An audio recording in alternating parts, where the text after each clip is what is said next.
Stones fly at Polish border officials, water cannons and tear gas are used against refugees. The situation at the EU's external border remained tense, with Poland reporting border breaches. So, in the refugee crisis on the Belarusian-Polish border, there were again clashes between Polish border guards and migrants from the Middle East. As the border guard announced on Friday, hundreds of people tried again the evening before to break through the border with Poland. Chancellor Angela Merkel consulted with the heads of the UN Refugee Agency, the UNHCR, and the International Organization for Migration, the IOM, on ways to safely repatriate people. Poland's border guard accused the Belarusian authorities of providing tear gas to migrants. Stones were thrown from a group of 500 people on Thursday evening, and tear gas was sprayed in the direction of the border guards. Belarusian officials also tried to blind their Polish colleagues with lasers. According to the information, the border guards arrested 45 migrants. The Belarusian authorities had previously reported the evacuation of a temporary refugee camp on the border with Poland. The approximately 2,000 people affected had spent the night in a nearby warehouse, the state news agency Belta reported on Friday. Photos from the agency showed migrants on mats in the accommodation. For many of the people, it had been the first warm night for a long time, wrote Belta. Well, I've seen videos from the warehouse, so they're not only photos. With increasingly icy temperatures in the Belarusian-Polish border area, thousands of refugees from the Middle East have been stuck for weeks, including many Kurds from Iraq. The EU accuses the Belarusian ruler, the dictator Alexander Lukashenko, of deliberately smuggling the refugees into the border area in order to put the EU under pressure. The situation on the border has recently been extremely tense. Poland has erected a border fence and gathered more than 15,000 security guards at the border.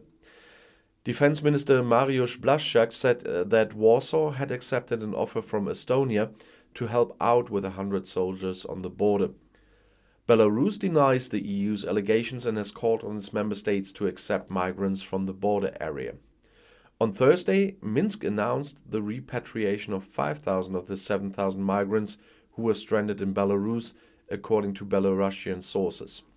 An Iraqi Airways plane with 431 people on board that took off in Minsk landed in Erbil in northern Iraq on Thursday evening. The fate of the remaining 2,000 refugees is currently unclear. German Federal Interior Minister Horst Seehofer rejected information from Minsk on Thursday about Germany's alleged willingness to accept refugees. He spoke to Chancellor Merkel and received clear information that this was a false report, said Seehofer in Warsaw. With reference to Merkel, the Belarusian leadership had spoken of a humanitarian corridor to Germany. The Chancellor spoke to Lukashenko for the second time on Wednesday. You might have seen my video on that one. According to the Berlin government, it was about humanitarian care and return opportunities for the people affected. An EU official confirmed in Brussels on Friday that there was no agreement on a humanitarian corridor and the admission of refugees to the European Union. There would be no such agreement with Belarus either, emphasized the employee who did not want to be named. The EU is therefore urging that further return flights be organized for the migrants to their home countries. According to her spokesman Steffen Seibert, Merkel discussed humanitarian care and safe return options for the migrants on Friday morning with UNHCR boss Filippo Grandi and IOM boss Antonio Vitorino.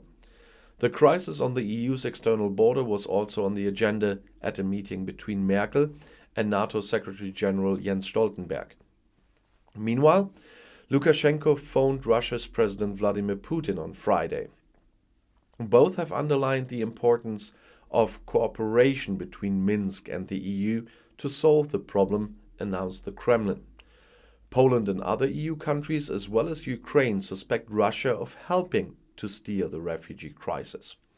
And I'll see you in my next video. Bis gleich.